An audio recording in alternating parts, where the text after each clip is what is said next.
Kentity ka banatin te o te radian. Ene me shwalo ho katungnat. Career ti career and content to te radian. Bana chuchok. Chok. Call. Tor. Shot. Pot. Shwa. Kos. Kot. Bon. Pos. Lot. Tor. Michugui ready ala te kelo chan manu ka luana ken. Na me chale chok. Chok a com. La na chama. Chok. Chok a com. Kol.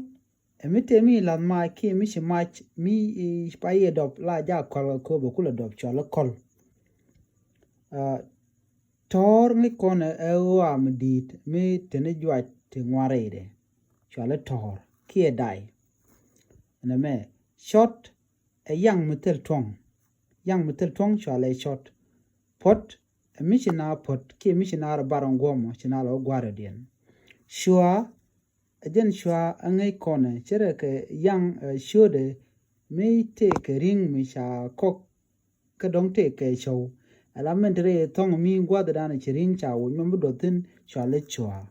Chua, a gen guardian. Name a cos. Cos, Mishu jelly.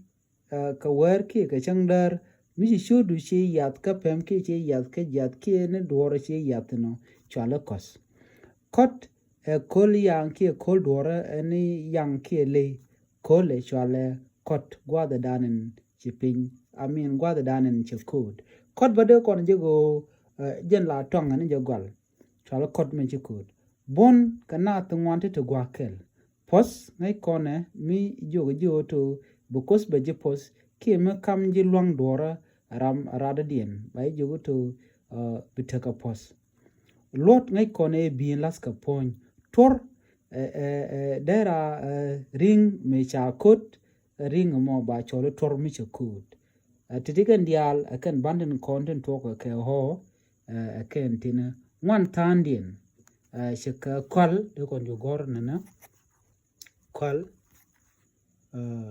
kwal neme ha kwal fonde edo yang chale kwal kene ti akana kondo kodan lokaka